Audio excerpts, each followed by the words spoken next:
मन तू भजो गुरु का नाम।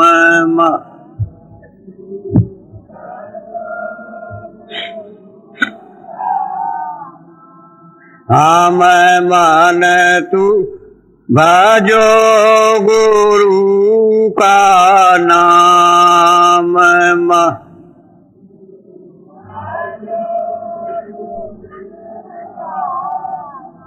हम दया मेहर से नर तन पायो।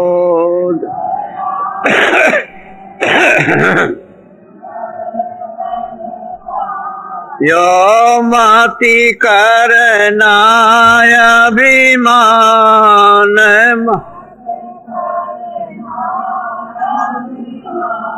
अन मन तू भजो गुरु का नाम। मन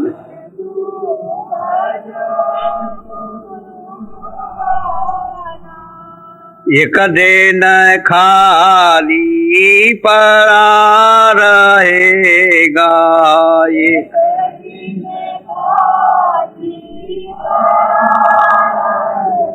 गा जाई बसे शमशान।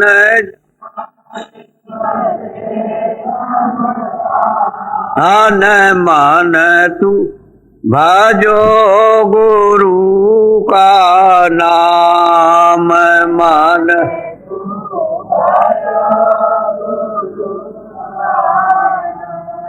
जो धन तुझको दिया गुरु ने, जो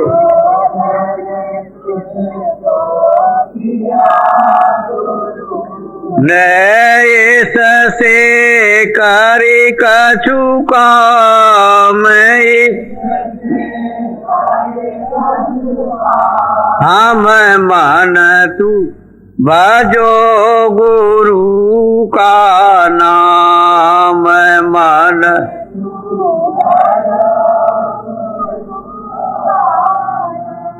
अंत समय यो ही लौट जाएगा।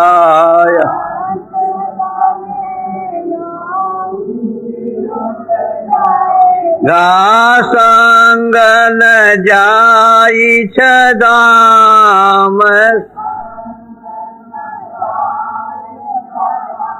हम मन तू भजो गुरु का नाम। मन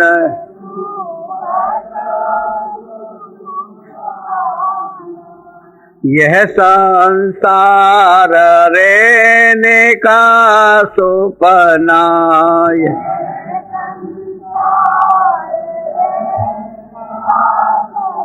नायाई किया विश्राम। हम मन तू भजो गुरु का नाम। मन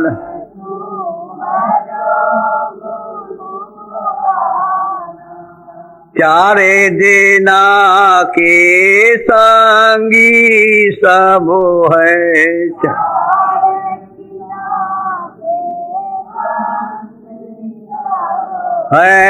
अंत न आवे काम। हम मन तू भजो गुरु का नाम। मन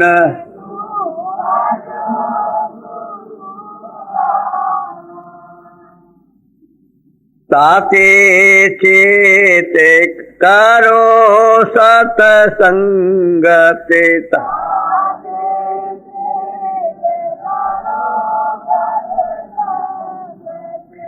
भजन करो आठो याम।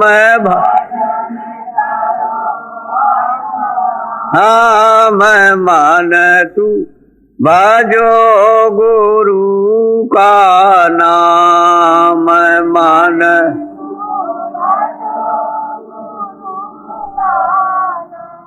यही भजन तेरे संग चलेगा।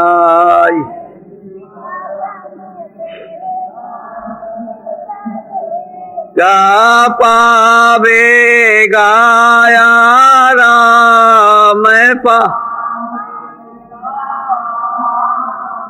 हम मन तू भजो गुरु का नाम।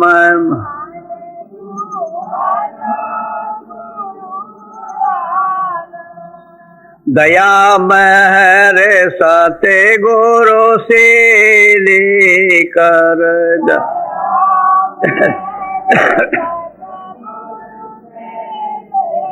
कर चलो तेरा कोटि धाम। हम मन तू भजो गुरु का नाम। मन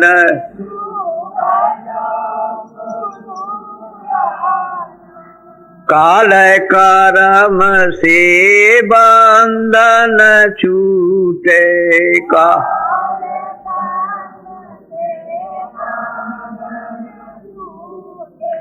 मेरे पुरुष सत्य नाम में हम मन तू भजो गुरु का नाम। मन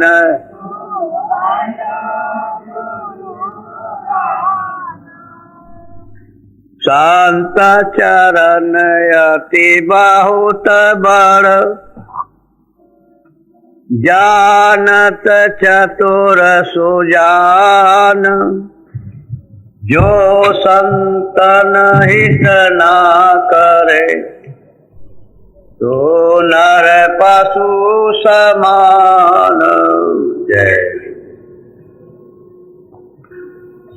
ये अमोलक अपना समय पूरा हो रहा।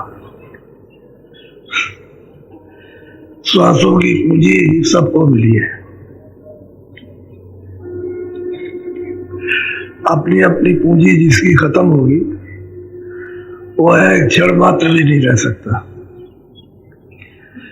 जहां से ये ख्वासों का खजाना चल रहा, जितनी आपको पूंजी की गई गिनती की है, एक एक करके निकल जाएगी, खजाना अपना खत्म हो जाएगा इस मकान से फिर बस। इसलिए महात्मा कहते हैं कि भाई रात भी खत्म और दिन भी खत्म।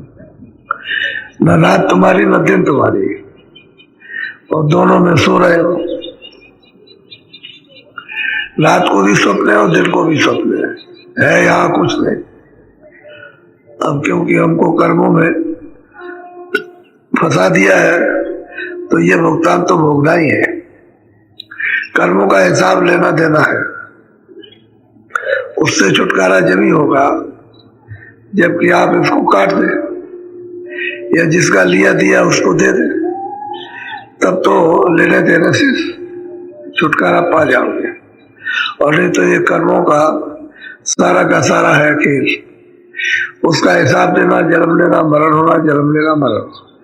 जहाँ जिसको जितना लेना देना है उतने दे, उसको दे ले, और चलो फिर दूसरे को देना लेना, दूसरे को दे ले।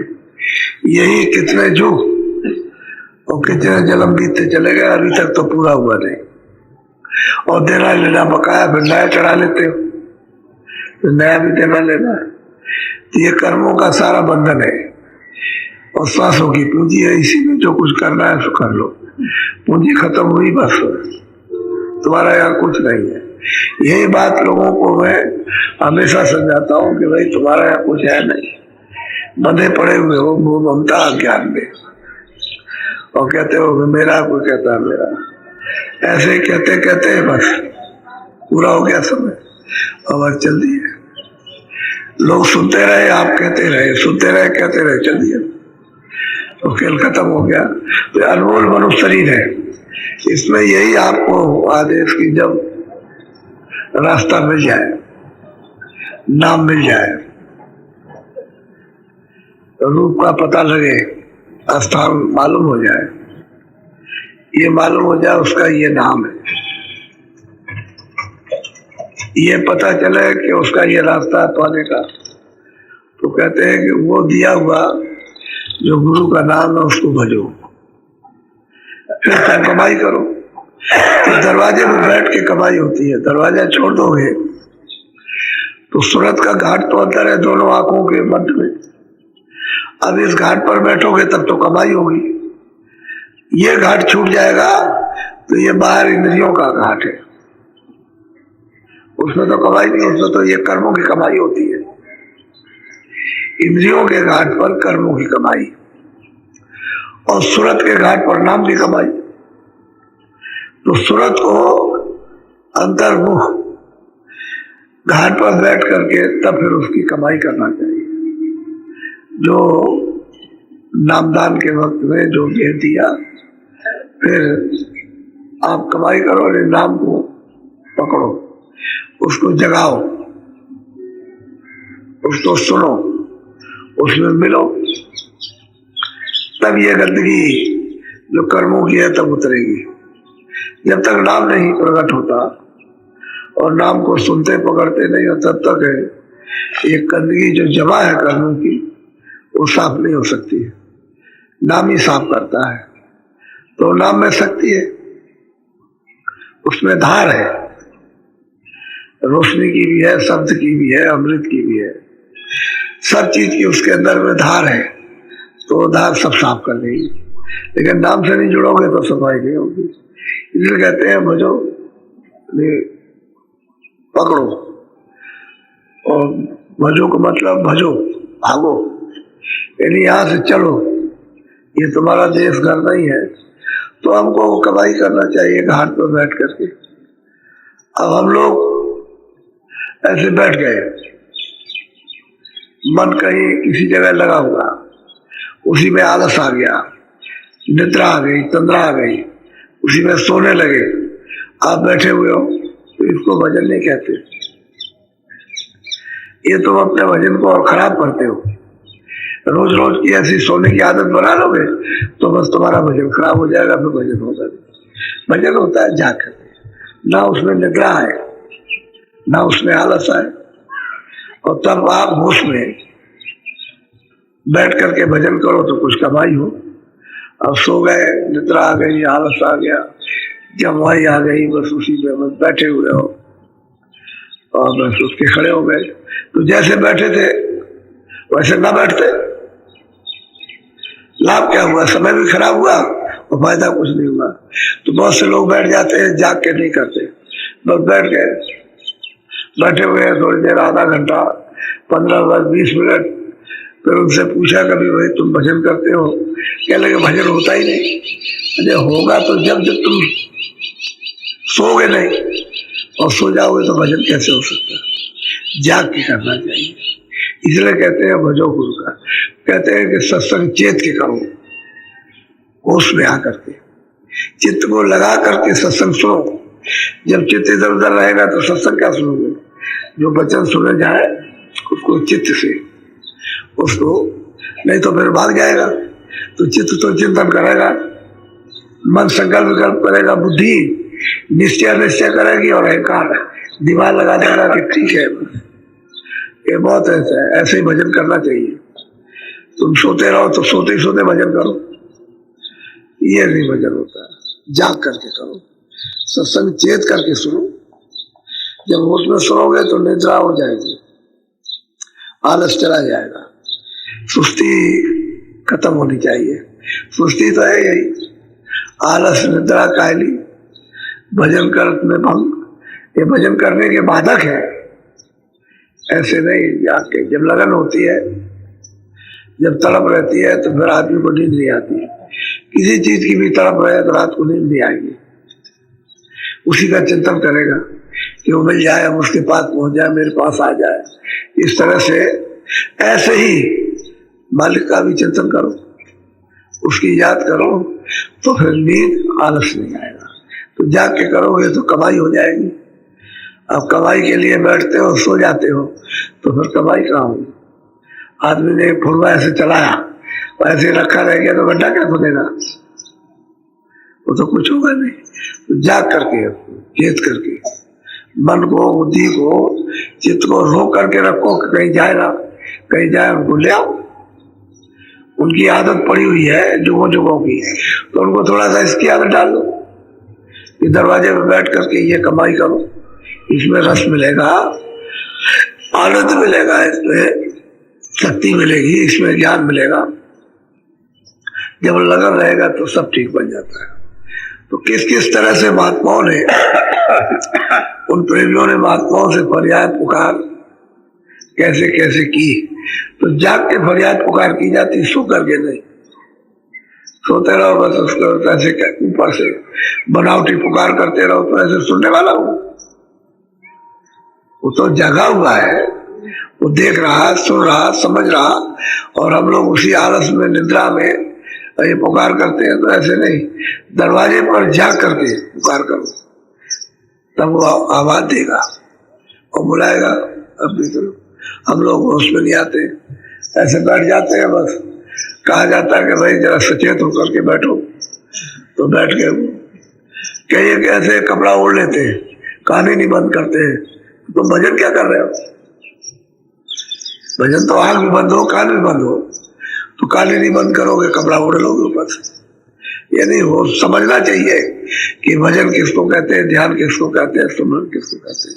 जब इसके रूप का जब आप चिंतन करोगे तो दर्शन करने के लिए आप में तड़प पैदा होगी।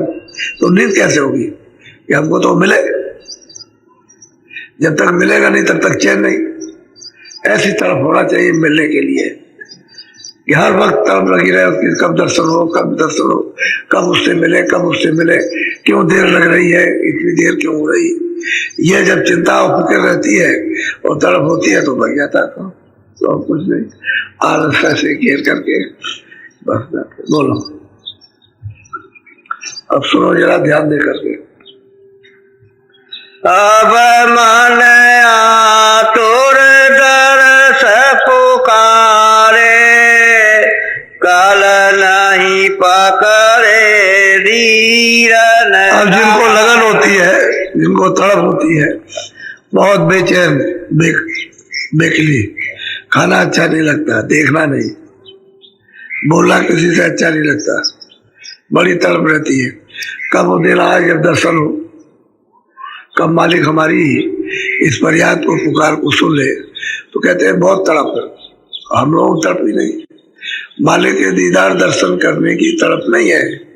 यही वजह है, नहीं तो बहुत थोड़ा बहुत आसान हो जाए, थोड़ा बहुत तो करना ही है घाट पर बैठ करके तो काम बने।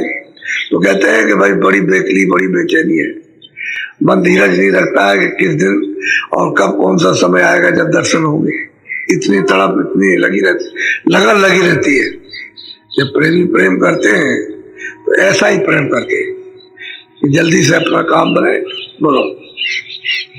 दम दम छेन छेन दर्द दीवानी, सो न जागूं। कहते हैं कि एकदम एक श्वास निकलती है, उसमें भी बेचैन, उसमें भी नींद नहीं है, भूख नहीं है। कहते हैं न सोते हैं, मतलब ये कि न जागने का कुछ, न सोने का कि सो रहे कि जाग रहे। ये ऐसी दम दम पर बेचैनी है। भूख और प्यास अच्छी नहीं लगती, पानी पी लेते हैं, खाना खा लेते हैं, किसी तरह से शरीर को ले चलना है, कलयुग है, इसलिए वो करते हैं, लेकिन अच्छा नहीं लगता, फीका लगता है। ये मिष्टान वगैरह मालिक के दर्शन तरफ में सब फीके हो जाते हैं, ये अच्छे नहीं लगते। ऐसी बेचैनी, दम दम छिन छिन, छिन कहते हैं सबसे छोटा समय, उसमें भी बेचैनी है, बेकली है कि कब वो दिन आएगा जब मालिक दया करेंगे और दर्शन देंगे। ऐसा जब लगता है ना, जैसे बच्चे को माँ के दूध के लिए वो भागता है, माँ बच्चे के लिए तड़पती है, तो दोनों की जब ऐसे डोरी लग जाएगी कि मालिक भी चाहता और आप भी उसको चाहते हो, तो फिर देर नहीं लगेगी। लेकिन यह है कि उतर पड़ा, फरियाद कर रहा, कहता भूख नींद नहीं लगती, अच्छा नहीं लगता बोलचाल किसी का, और कब समय आए, कब दर्शन हो, ये बेचैनी बेकली है। बोलो। बेकल तड़पू पिया तुम कारण, डसे डसे खावत चिंता। कहते हैं कि अब ये बेकली बेचैनी है कि कब मालिक का जब पता भेद मालूम हुआ कि ये उसका रास्ता है, ये उसका पता है, इतनी दूर पर है, तो प्रेमी को बेचैनी है, बेकली है। और ये चिंता जो नाना प्रकार की अपने अपने कर्मों से ये जो खेतों में बो रखी है, वासना, यही है खेती। तो वासना की वो चिंता डस रही है, खा रही है, मालिक की याद नहीं होने देती है। लेकिन उसको इतनी तड़प है कि कब दिन और कब समय वो आए कि जब दर्शन मिले उसको। कहते हैं ये तो इधर खींच रही है, चिंता रूपी नागिन तो इधर खींचती है इस जगत में, आसार वस्तुओं में, और मालिक के दर्शन के लिए बेचैनी बेकली हो रही है। और वो तो लगी हुई लगन, लेकिन अच्छा उसको नहीं लगता है इसमें। बोलो। कौन उपाव करूं अब सजनी, बोझल से अब का। वो सूरत कहती है कि हे शील क्षमा संतोष भय विवेक सखियो, मैं कौन सा उपाय करूं जिससे मालिक का दर्शन हो, भवसागर से पार हो। कोई तुम ही सुमत दे दो अच्छी सी कि कोई ऐसा उपाय हो। अब सूरत अपनी सखियों से कह रही है, और सखियां है शील क्षमा संतोष भय विवेक। ये काम और क्रोध और लोभ और मोह, ये तो डस डस करके मतलब उसको चाटे जा रहे हैं, और उसको फिक्र है, एक एक दम पर फिक्र है कि समय निकला जा रहा, फिर समय मिलेगा नहीं। अब वो सखियों से पूछती है कि तुम में से कोई बता दो, जानती हो। बोलो। यही सोच में दिन दिन जलती, कोई न समारे आली पर। कहते हैं कि मैं इसी सोच में, इसी चिंता में रात और दिन मैं फिक्र हूं, मुझे बेचैनी है, और मेरा समय बीता जा रहा, फिर ये लौट के आएगा। एक एक दम निकल रहा है, एक श्वास निकल रही, वो खत्म हुई जा रही है। कोई ऐसा तो मिले कम से कम जो ये धीरज दे दे कि दर्शन हो जाएगा। ये तो धीरज कोई दे, कोई उपाय बता दो कि ये हो जाएगा कि नहीं होगा। इतनी बेचैनी बेकेली होती है उस पर भी, वो उपाय पूछ रही है। बोलो। पिया तो बसे मेरे लोक चतुर में, मैं तो पड़ी आई मृत। कहता है जो मेरा सच्चा प्रीतम है वो तो चौथे लोक में है, चौथे पद में यानी सतलोक में है, और मैं यहाँ करके मृतलोक में पड़ी हूँ, काल के देश में। जो जन्म मरण का स्थान है, मैं तो यहाँ आ गई। मैं तो यहाँ कितने दिनों से पड़ी हूँ, और मेरे प्रीतम रहते हैं चौथे पद में। अब वहां कैसे जा सकेंगे? रास्ता तो बड़ा टेढ़ा मेढ़ा है, रोकथाम उसके लिए चारों तरफ से लगी हुई है, कर्मों का हिसाब दे नहीं सकते हैं, तो कोई उपाय कोई मिल जाए कि हम अपने पिया के पास में कैसे पहुंचे जिससे हमारा छुटकारा हो जाए।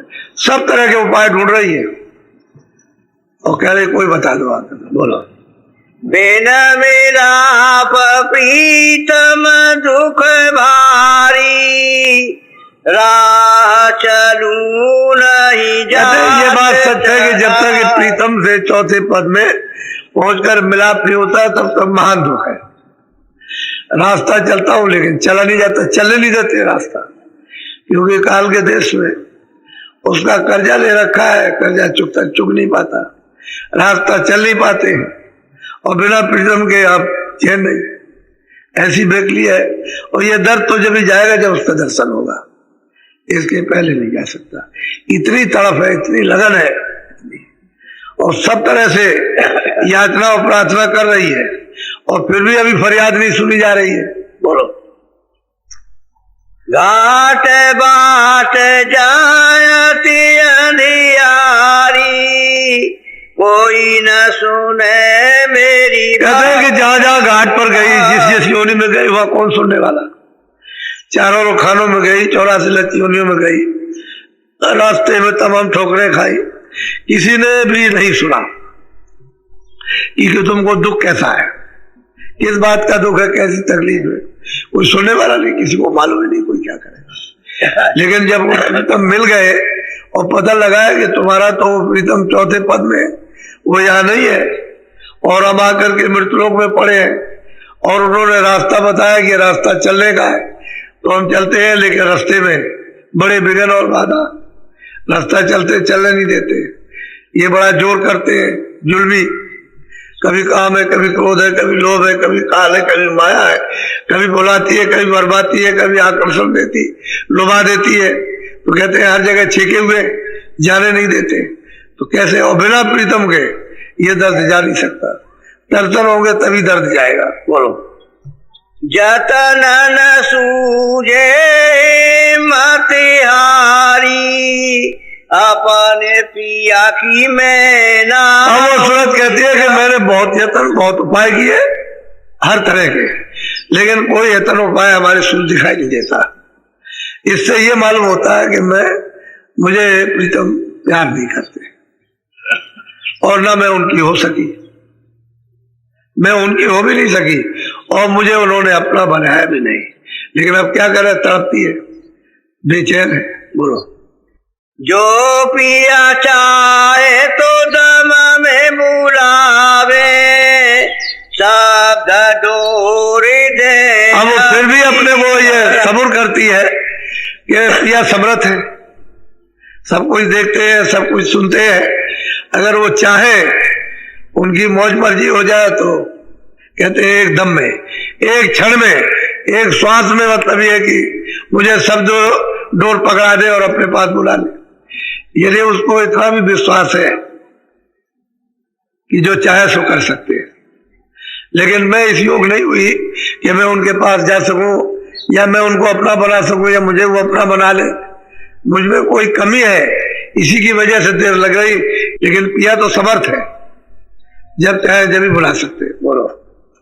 जो पिया चाहे तो दम में बुलावे, शब्द डोरे दे अभी चढ़ा। बस कहते हैं सब नाम पकड़ा करके और चढ़ा लेंगे, उनको देर नहीं लगेगी। बात तो सही है, लेकिन इतना प्रेम, इतनी तड़प तो होनी चाहिए।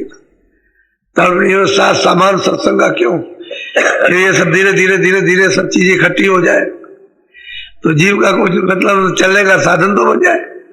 अब ये सब चीजें सत्संग की, आपके सद्भाव की, प्रेरणा की, आपके नाम की, रूप की, स्थान की, चिंतन करने की कुछ चीज नहीं, तो जाओगे कैसे जब उधर का कोई साथ सामान तैयारी नहीं है चलने का, याद ही करने की नहीं है। लेकिन जो याद करते हैं वो इस तरह से कि वो रात और दिन तड़पते हैं, फिर भी अपने को ये समझते हैं कि वो समर्थ है, सब कुछ जानते हैं, वो जब चाहेंगे तब बुला लेंगे। हम ही में कमी है, जो कुछ भी कमी अपने ही में है, उनमें कोई कमी नहीं। और नाम जोड़ दे अभी चढ़ा में, नाम को पकड़ा करके और चढ़ा ले चलेंगे, पहुंचा देंगे अपने घर में। बोलो। बागे न में दोने नहीं पकड़ी, काम क्रोध माया। अब वो सूरत कहती है कि भाई मेरा भाग नहीं है, मैं उस भाग से वंचित हूं। इसलिए मुझे शब्द का तो भेद दिया उन्होंने, नाम का भेद दिया, चढ़ने का दिया, लेकिन मैंने धुन नहीं पकड़ी, शब्द नहीं पकड़ी, इसलिए मैं उससे दूर रह गई। अगर मैं पकड़ लेती तो मैं चढ़ जाती। दया तो मेरे ऊपर हुई, लेकिन उस दया को क्यों नहीं हम ले भाई। कहते हैं मेरा मन काम में, क्रोध में, लोभ में, मोह में, अहंकार में इसमें रमा रहा, इस तरह फंसा रहा। लेकिन होश तो उसको होता है कि जब तक वो नहीं मिलेगा तब तक चैन नहीं आएगी, वो मिलना चाहिए। ये तो लगन लगी है उसको, लेकिन अपनी कमजोरी बता रही कि मैं काम में बह रही, क्रोध में हूँ, लोभ में हूँ, मोह में हूँ। शब्द मार्ग जो पाया, सो भी मुझसे गया। अब वो सूरत कहती है कि भाई मुझे तो जो नाम भेद दिया था, सुर शब्द मार्ग, इस तरह से घाट पर बैठ करके शब्द को सुनना, उसको सुन के पकड़ना, उसको छांटना और चढ़ना, कहते हैं वो भी कमाई मुझसे नहीं की गई। तो कहते हैं मैंने वो भी कमाई नहीं कर पाई, मैं उससे भी दूर रही, तो मेरे ऊपर कृपा और दया कैसे होगी। जो उन्होंने आदेश दिया था उसका मैं पालन नहीं कर सकी और काम क्रोध लोभ मोह में बहती रही, तो मुझी में कमी है, उनमें तो कोई कमी नहीं। बोलो। मैं तो सब विदीन अधीनी, मन नहीं निर्मल सुरते। वो कहते हैं कि मैं सब प्रकार से हीन हूँ, मैं इस योग्य हूँ कि वहां पहुंच सकूं, प्रीतम का दर्शन कर सकूं, नाम को पकड़ के चढ़ सकूं। कहते हैं मैं कुछ नहीं, मैं तो इसमें सब में जकड़ी रही। तो अपने ही आप को वो फिर कहती है कि मुझी में सब खराबी है, उस मालिक में कोई खराबी। वो तो उन्होंने तो दया की थी, हमने दया को नहीं दे पाया। उन्होंने कमाई बताई थी, हमने कमाई की नहीं, नाम की। कहा था इस तरह से चढ़ना चलना, कह लगे मैं इसमें फंसी रही, लोग मोह में आ सकती, मैं इसमें जगत कामों में, इसमें अपना समय चला गया। अब वो दया मिले तो कैसे मिले, दया तो घाट पर मिलेगी। तो फिर अपने ही को कहती है कि मुझे में ये सब कमी है। बोलो। तुम समर्थ स्वामी अति पर बीना, मैं तरफूं जैसे जल। वो कहती है कि स्वामी तुम सब प्रकार से समर्थ हो और मैं आपके दर्शन दीदार के लिए ऐसे तड़पती हूँ जैसे कि पानी के बगैर मछली तड़पती। मेरा मन नहीं लगता। अपने आप को कहती है आप समर्थ हो, मैं तो आपके दर्शन के लिए तड़पती हूँ। अब जैसे बने वैसे, चाहो तो दया कर दो, नहीं चाहो तो गया। बोलो। काज करो मेरा आज समारी, तुम्हारी शरण स्वामी में बड़ी। कहते हमारा काम आज आपकी जन्म में, ये मनुष्य शरीर में आज ही कर दीजिए। आज का मतलब आज इसी शरीर में, यानी फिर देह धारण करे और फिर उसके बाद काम हो, तो मतलब मुझे अभी की मेरा काम बना दीजिए आप। मैंने तो आपकी ओट आपकी शरण ले ली है, अब मैं तो छोड़ नहीं सकती, तो मेरे ऊपर दया करो, कृपा करो। आखिर में वही बात फिर आएगी, तुम घाट पे बैठो, घाट पे बैठ करके तुम नाम पकड़ो, हम आवाज देते हैं ऊपर से, उसको सुनो। तो जाना तो रास्ते ही से, लेकिन वो अपनी कमजोरी और उनकी समर्थता सब कुछ बयान कर रही है। ये कमी सब मुझ में है, आप में कोई भी कमी नहीं है, जो चाहो आप छिन में कर सकते हो। बोलो। तब स्वामी बोले असबानी, मौज निहारो रहो चुप। बस उन्होंने एक ही बात कही कि देखो तुम करो मौज निहारो, दरवाजे पे बैठो रोज रोज और मौज को निहारो और चुप रहो, बोला बोला नहीं, रोज दरवाजे पे बैठ करके हाजिरी दो। तो ये समझो जो उनकी मौज होगी वो होगा। जल्दबाजी से नुकसान भी हो जाता है। धीरज बड़ी चीज होती है, धीरज से सब्र से आदमी दरवाजे पे बैठता रहेगा और रोज उनकी मौज निहारेगा कि कब दया होती है तो दया मिल जाएगी। इस मतलब है जल्दबाजी में नुकसान होता, और ये सूरज जल्दबाजी करती तभी तो नुकसान हो रहा। तो फिर उन्होंने कहा है कि भाई घाट पर बैठो, मौज रहो, चुप रहो और उनकी दया को लो जो मिले। बोलो। धीरज धरो करो विश्वास, अब करूं पूरन। अब कहते हैं संत सदगुरु क्या धीरज धरो करो विश्वास, कहते हैं धीरज रखो, दरवाजे पर बैठो और विश्वास करो, एक दिन समय आ जाएगा तुम्हारी इसी जीवन में आशा पूर्ण कर दी जाएगी, यानी सूरत को चढ़ा दी जाएगा। क्योंकि सूरत है मलिन, काल के देश में रहते बहुत प्रकार के क्रियामान संचित प्रारंभ ये कर्मों का बोझा लदा पड़ा हुआ पहाड़ों की तरह से, तो अपनी कमी तो पता चलती नहीं, और वो जब पता लगा तो जल्दी कीजिए, जल्दी पहुंचा दीजिए, देर मत कीजिए, आप समर्थ हो, उसी में धीरज टूट जाता है, देर हो जाती है। अगर सब्र से धीरज से दरवाजे में बैठे और मौज को निहारे कि अब दया आती होगी, दया आएगी तब तो काम भी हो जाए, और जल्दबाजी में गड़बड़ हो जाता।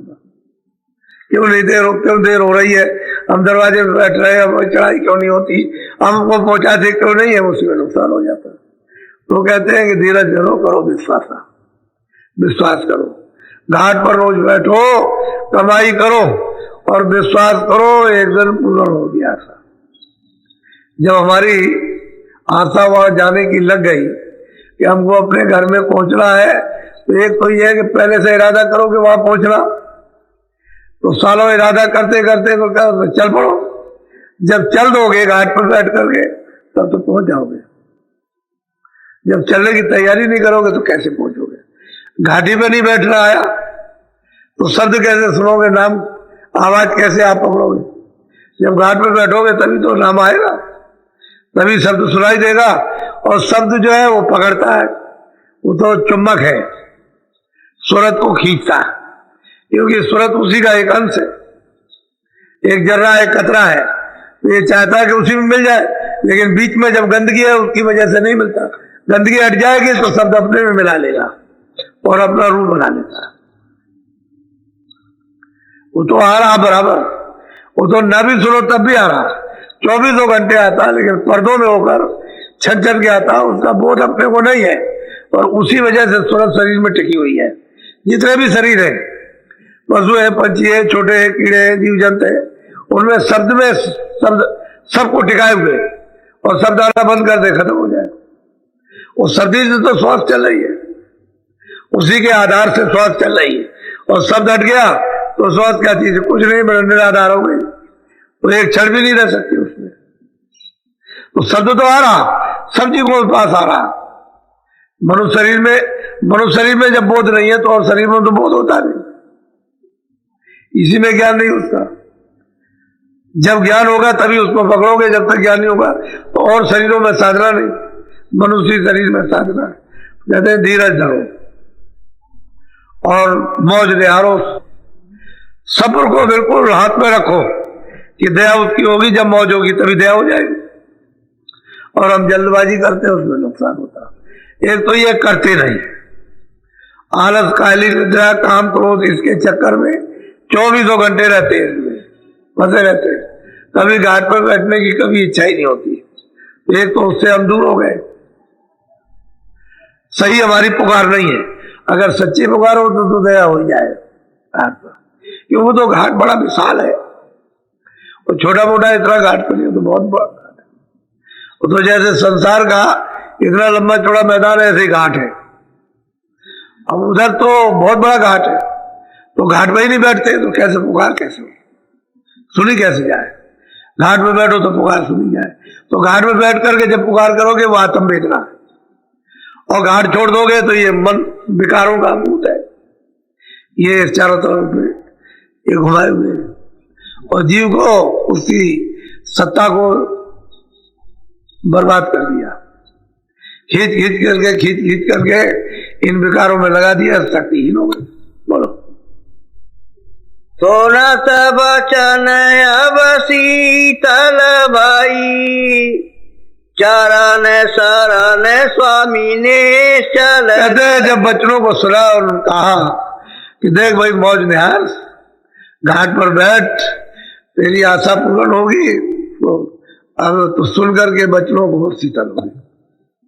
और फिर से उसने सोचा कि जल्दबाजी हमको नहीं करना चाहिए। इतनी तड़प होने के बाद में भी हाथ नहीं आया, और फिर उन्होंने कहा मौज निहारो, सबर संभालो, सबर को हाथ में रखो बिल्कुल, इसको इधर जल्दबाजी मत करो उसके साथ में, जब दया हो जाएगी हो जाएगी, हम तो अपना काम करें। ऐसे ऐसे प्रेमी जन जब लगन के साथ लगे रहे तब भी दया नहीं पाई, वो समझते थे कि हम ऐसे ही पा जाएंगे। तो कहते हैं मौज निहारो, सबर संभालो, मौज को फिर दरवाजे में बैठ के निहारो, जब वो दया आएगी तभी मिलेगी आपको, और तभी काम बन जाएगा। तो कहते हैं कि भाई धीरज रख, तेरी आशा पूर्ण होगी, लेकिन टाइम था, घाट पर बैठ जा। और दोनों आंखों के घाट से एक ही रास्ते से आए, उतर करके एक ही रास्ता वापस जाने का। शरीर में, शरीर के ऊपर हिस्से पर ये सूरत बैठी है, दोनों आंखों के ऊपर हिस्से पर, इसके अंदर नहीं है कि खोल है, उसके अंदर नहीं बैठी, दरवाजे पर बैठी हुई है। ऊपर से पर्दा पड़ गया, नीचे वो सुराग है, उनमें से सब रोशनी, तभी अंग आपके चलते हैं। अगर सुराग में रोशनी नहीं देगी अंग बंद हो जाएगा आपके। जब इधर से रोशनी खिंच जाती है तो लूला लंगड़ा अंग हो जाता है। इधर से रोशनी किधर की आंखें कानों से सुनाई नहीं दे रहा, हाथ पैर हिलेंगे नहीं, अपंग हो जाएगा। और रोशनी बराबर काम करेगी तो ये चलेगा फिरेगा। इसी तरह से रोशनी को हमने बाहर चारों तरफ फैला दिया, अब सिमटाव नहीं हो पाता। सूरत का सिमटाव हो जाए, दरवाजे के ऊपर बैठी है और वो कूड़ा कचड़े ने उसको दबा रखा, उसी की वजह से हमारा जन्म होता है। अगर कूड़ा कचरा आ जाए, जन्म किस बात का? जन्म तो पर्दा ही देता है कि चलो इस पर्दे के साथ तुम बंधे हुए हो, इसके साथ जैसे जैसे कर्म किए उसी पर्दे के साथ में बांध दिया उसको, और पर्दे के कारण तकलीफ पा रही है, छुटकारा नहीं पाती। पर्दा हट जाए तो छुटकारा पा जाए, क्योंकि पहले तो छुटकारा ही था। जब आई थी तब तो कोई बंधन था नहीं किसी तरह का। हालांकि मकान पर बैठ गई ऊपर हिस्से में, लेकिन लौट जाती थी, आ जाती थी, लौट जाती थी, आ गई चली गई, आ गई चली गई। लेकिन जब इस पर गंदगी है तब इसके साथ जुड़ गई, तो पर्दे के साथ ही जैसे पर्दा पड़ा तो उस के साथ में जुड़ गई, संबंध हो गया उसका, अब वो नहीं छूटता। उसी को कहते हैं जन्म मरण, जन्म मरण। बोलो जय गुरुदेव। आप बाहर से आए हो तो कोई काम तो है नहीं,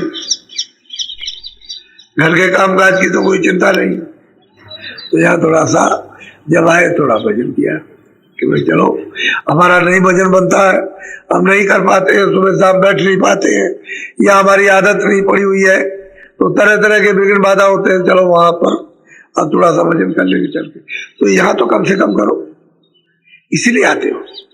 एक तो यह है कि बाहर जब कभी जाओ, कोई भजन कराना हो, किसी को पता ही नहीं कि भजन कैसे किया जाएगा, वही गाने और गूने करते हैं, वो तो कोई भजन नहीं है। गाने गूने में कोई भजन होता है? वो गाना गुना तो और जगह गा लेते हो, उसको वो भजन नहीं। भजन तो एकांत में होता है, तभी तो महात्मा एकांत ढूंढा करते थे। वो एकांत जगह मिल जाए, जंगल मिल जाए, नदी का किनारा हो, वहां बैठ जाए, वहां बैठ करके भजन कर। और सब लोगों ने एकांती में भजन किया, और तो जब भजन कर लिया, उनका काम बन गया, तब वो बीच में आए। ये भजन एकांती में होता है।